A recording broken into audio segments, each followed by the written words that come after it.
Your mind is your most valuable resource. Your body just carries it around. Diabetes damages both your mind and your body. I'm Dr. James Hurd, a physician specializing in preventive behavioral medicine and cardiovascular rehabilitation. Type 2 diabetes causes damage to your mind that you don't realize until you don't know what day it is and can't remember where you parked your car. By then, you've lost half your mental capacity, particularly memory, judgment, and decision-making.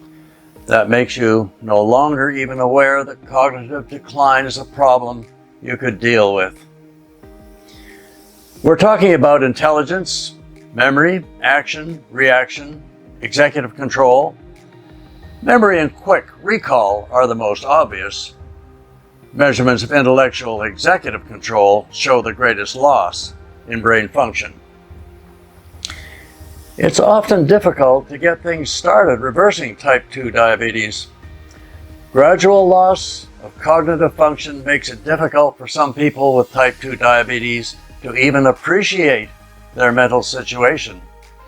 They definitely need help planning action for recovery.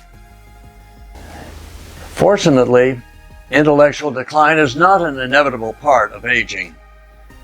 The top line depicts benefits of exercise, good nutrition, and behavioral activity, all enhancing intellectual function.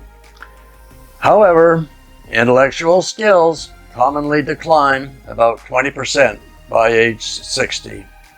The second line shows negative effects of physical inactivity, overeating, poor quality sleep, stress, anxiety, and depression all damage intellectual function. Some suffer worse decline. We all know that brain damage is caused by alcohol, tobacco, and drugs. Diabetes, overweight, obesity, and high blood pressure also are on that list. The third line shows negative effects sufficient to cause mild cognitive impairment. Memory, language, or executive functioning are impaired, but independent daily activities are still possible. The fourth line shows negative effects sufficient to cause dementia. Independent daily activities are no longer possible. Intellectual change with type 2 diabetes has been studied in many subjects.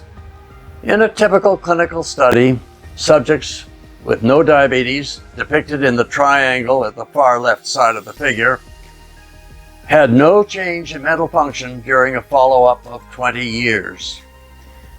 The second triangle shows change during follow-up of subjects with prediabetes. They had measurable decline in mental function. Subjects in the third triangle had levels of sugar in their blood that were borderline for diabetes. They had slightly more loss of mental function. Subjects with diagnosed diabetes in the fourth triangle had more than twice the decline seen in those without a definite diagnosis of diabetes. The fifth triangle shows the greatest loss of mental function in those with the highest levels of sugar in their blood. The path of enhanced intellectual skills follows the same path as recovery from diabetes.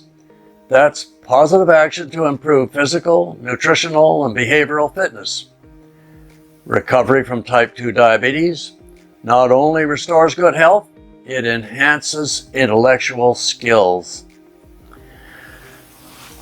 Clinical studies of exercise, good nutrition, and social activity have been done with elderly individuals in Scandinavia.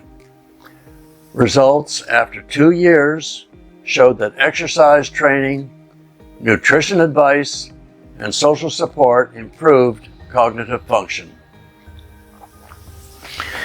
Basal heart rate is absolutely the best predictor of dementia and chronic medical disease.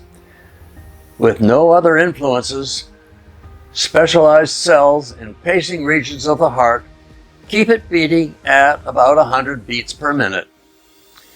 Added control comes from metabolism, nerve stimulation, and circulating hormones. The least minute-to-minute change from outside the heart happens during sleep. That rhythm while sleeping is basal heart rate. The best time to measure it is immediately after waking up, even before getting out of bed to go to the bathroom. Normal range for basal heart rate changes slightly with age.